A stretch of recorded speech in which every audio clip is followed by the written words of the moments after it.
Pourquoi est-il nécessaire d'avoir des directives de Dieu?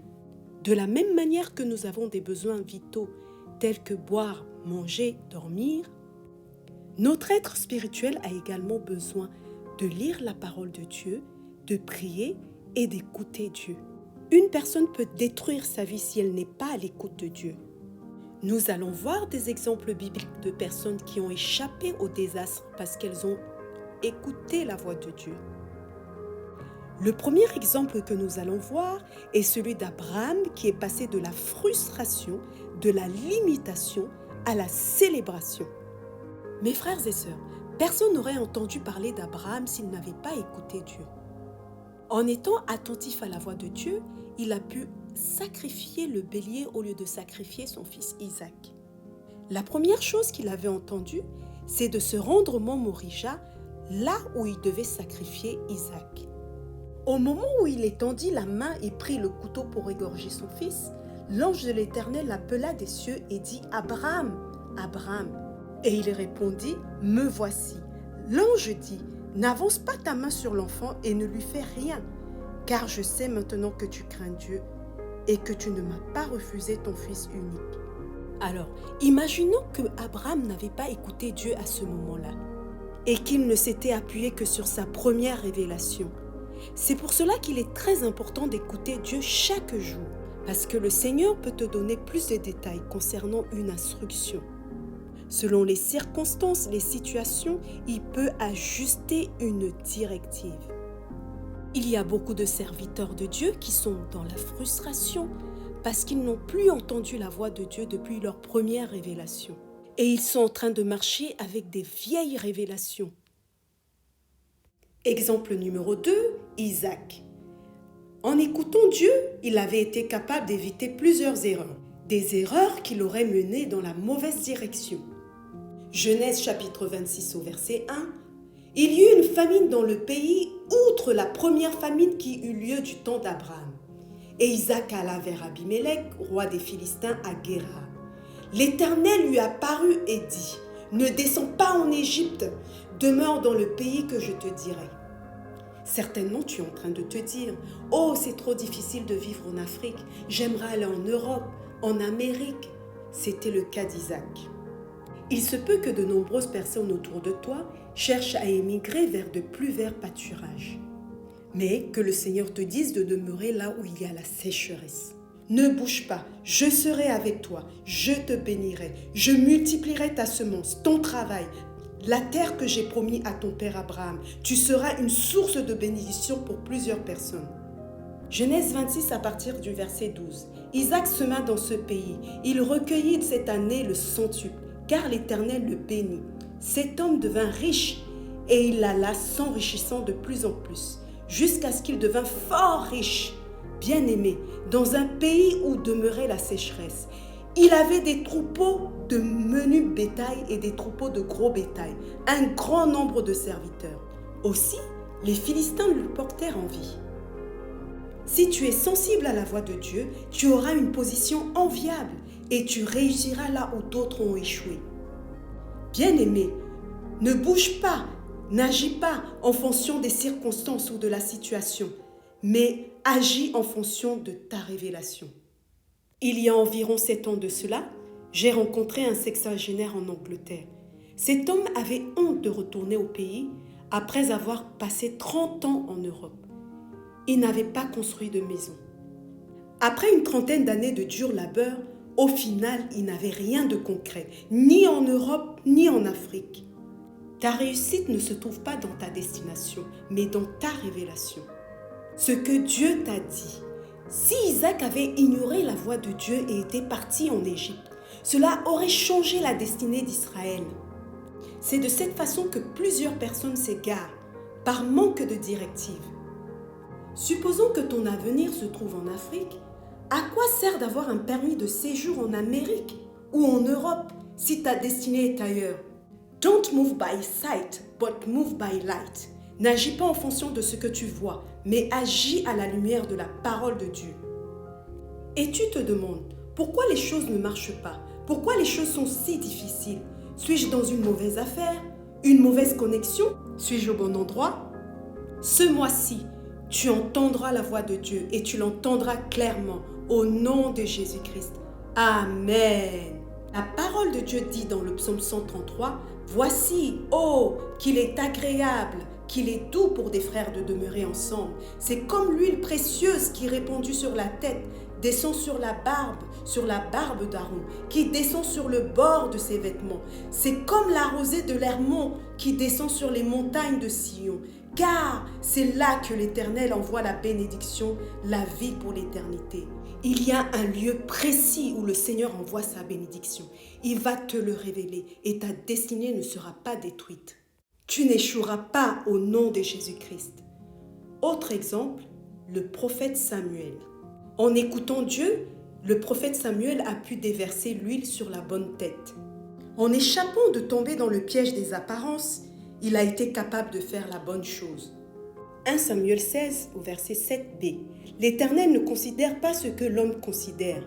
L'homme regarde à ce qui frappe les yeux, mais l'Éternel regarde au cœur. Le Seigneur ne regarde pas aux apparences. Il ne regarde pas le contenant, mais le contenu. Beaucoup d'entre nous, nous avons versé notre huile sur la mauvaise tête.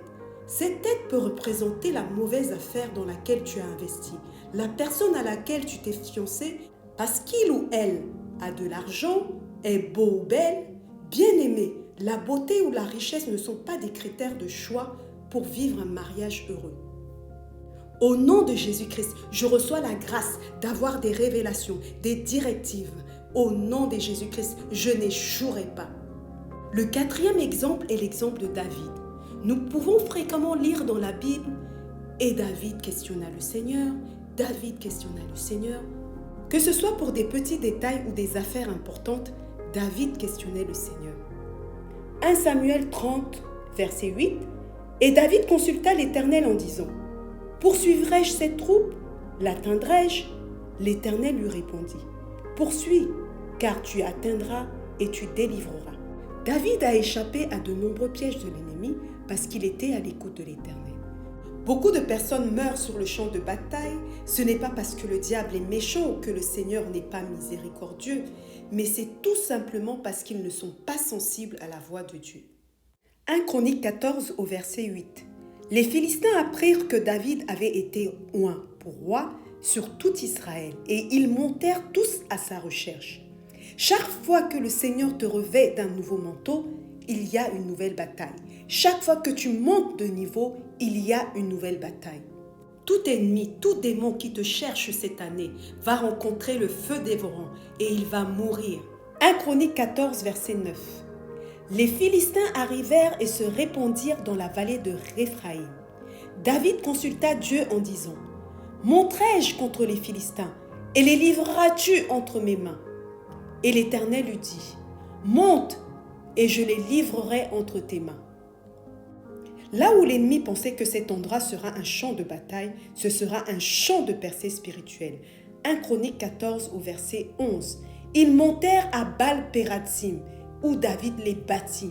Puis il dit, « Dieu a dispersé mes ennemis par ma main, comme des eaux qui s'écoulent. C'est pourquoi l'on a donné à ce lieu le nom de Baal-Pérazim. Ils laissèrent là leurs dieux qui furent brûlés au feu d'après l'ordre de David. » Ils ont abandonné leurs dieux. David les a brûlés au feu. C'est pour cette raison que tu dois toujours être rempli de feu partout où tu vas.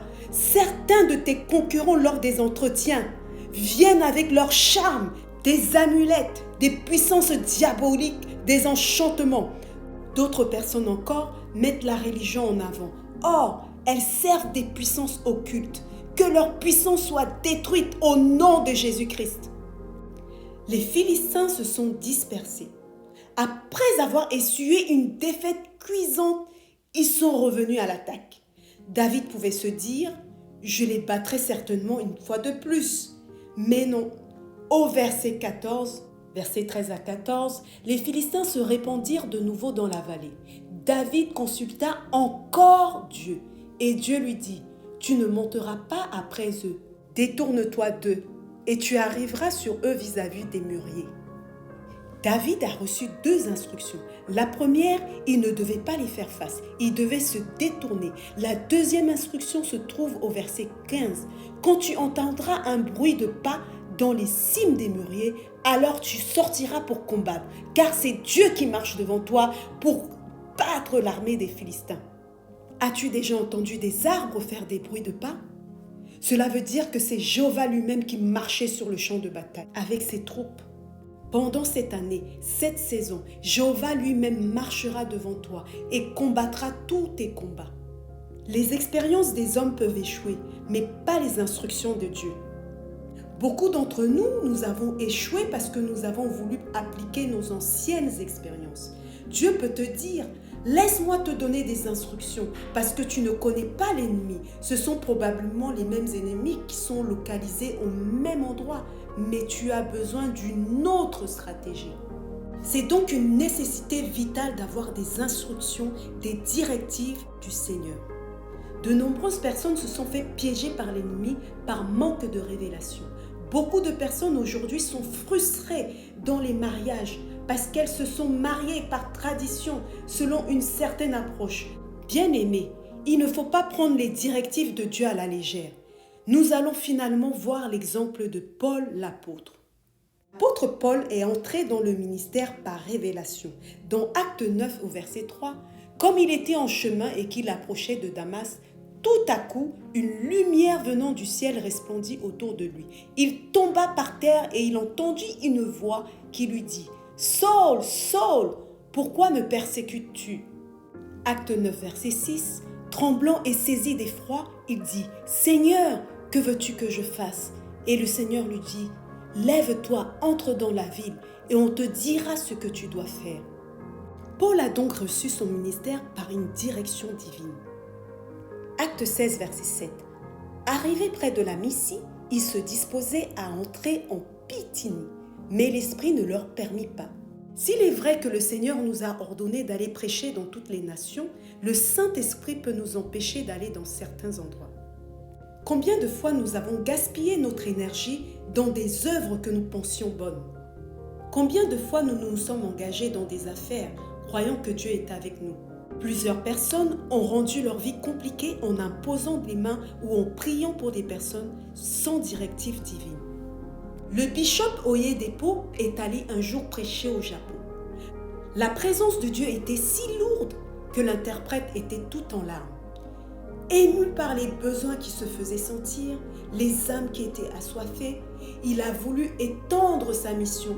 Mais le Saint-Esprit lui a dit clairement que ce n'était pas lui qui allait continuer la mission. Ce jour-là, le bishop Oyedepo a compris que ce ne sont pas les besoins qui déterminent la mission, quand bien même les besoins sont nombreux. Dans ta communion avec le Seigneur, tu ne dois jamais être trop sûr de toi. Tu dois toujours questionner le Saint-Esprit.